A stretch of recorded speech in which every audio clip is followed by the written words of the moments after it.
Nama saya Nanda, saya mahasiswa. Nama baptis saya Catherine. Sampai sekarang ayah saya Islam, ibu saya Katolik. Selama ini saya menganut surat Al-Kafirun, lakum dinukum waliyati, untukmu agamamu, untukku agamaku. Cukup sebentar.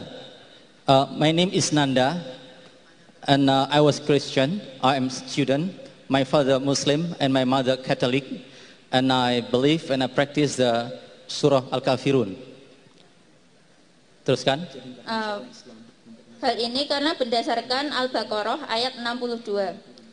Tapi ternyata ada ayat lain yang mengatakan bahwa orang-orang Nasrani dan Yahudi akan masuk neraka. Mengapa ayat yang lain ini kontradiksi dengan Al-Baqarah ayat 62 itu? Lalu siapa? Ya, cukup. But then there is the verse of Surah Al-Baqarah, verse 22, which says that, verse 62. Verse 62, and there's also that says Christian, Jews, they are not Muslim, they will be in the hell.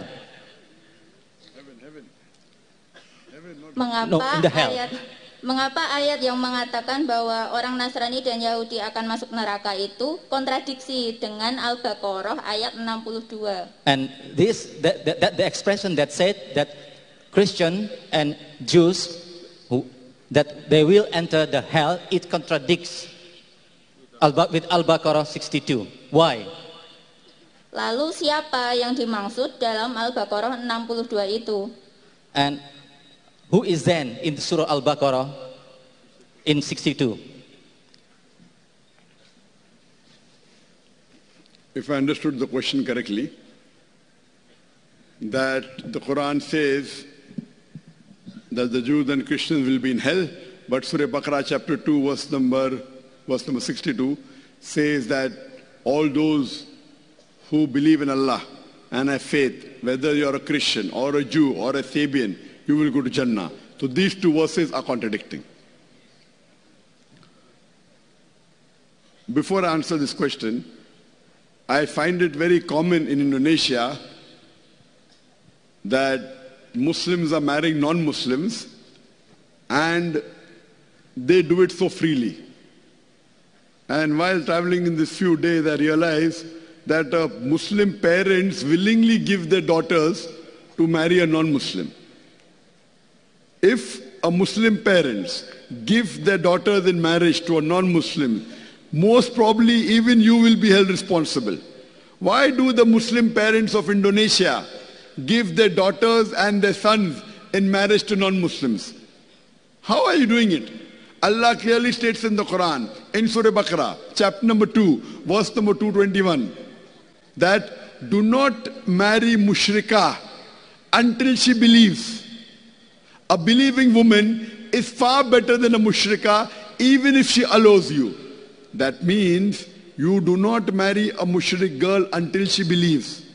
A believing woman, even if she's a slave woman, even if she's a servant, she is far better than a Muslimah, even if she allows you. She may be the Queen of England. She may be the most beautiful woman in the world. But if she's a non-Muslim, a Muslim woman who is a slave woman is far superior. Why don't the Muslims of Indonesia know that? The verse continues, do not marry a mushrik, do not marry an unbelieving man until he believes. A believing man, a slave man, a servant who's a poor man is far superior than a non-Muslim, even if he allows you. He may be the most handsome man in the world. He may be the king of the world. But a man who has belief, faith is far superior. I think the Indonesian parents don't read the Quran with understanding. In my country, India, if the children of a Muslim parent marry a non-Muslim, 99% they'll be thrown out of the family. Here, the parent is very happy. My daughter is marrying a Christian, my daughter is marrying a Hindu, my son is marrying a Hindu lady and he wants to become Hindu and they laugh. What's happened to the Muslims of Indonesia?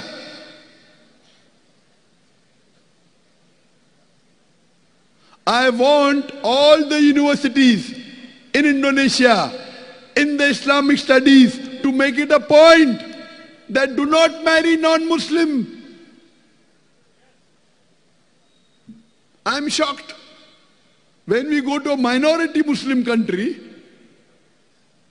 they excommunicate the person. The parents dishonor. Here,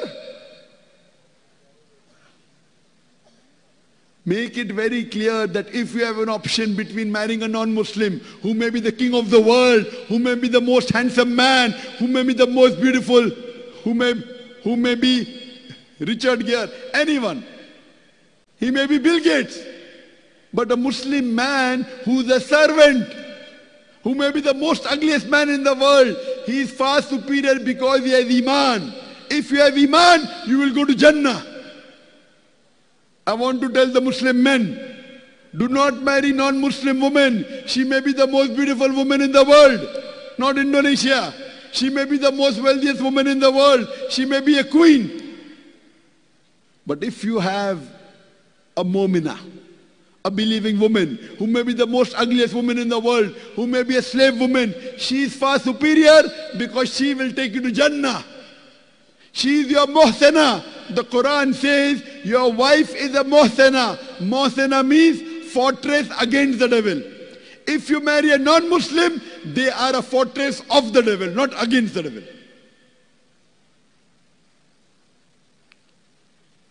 The sister is asking a question. That isn't the contradiction in the Quran. When Quran says in various places. For example, Quran says in Surah Ma'idah, chapter number 5, verse number 72. لَقَدْ كَفْرَ الَّذِينَ قَالُوا إِنَّ اللَّهُ عِيسَى ابْنُ مَرْيَمَ. They are doing kufr, those who say that Jesus is son of Allah. That means the Quran says that the Christians and the Jews, they are kafir, they are mushrik, don't marry them. Here, in Surah Baqarah chapter 2, verse number 62, it says that as to those who believe in Allah and who believe in His revelation, whether they're Christian, whether they're Sabian, whether they're Jews, they will get the reward. This verse, sister, in context says, talking about when people come to the Prophet. If you read the tafsir of Ibn Kathir, it says that when the people came to the Prophet, those who were Christian, those who were Jews, those who were Sabian, that we did so many sins in the past. Can we yet go to Jannah? Then this verse was revealed. Irrespective whether you're a Jew or a Christian, if you believe in one Allah and if you believe in His commandment, inshallah you'll go to Jannah. That means these people accepted Islam. Nowhere does the Quran say that if you remain on Christianity, you'll go to Jannah. If you remain as a Yahud, you'll go to Jannah. It's clear cut. It's your misunderstanding. The verse of Surah Baqarah chapter 2 verse number 62 is talking about those people who were in the past Christians and Jews and Sabians, and now if they accept Islam, Allah says if you accept Islam, you will go to Jannah. Hope that answers the question.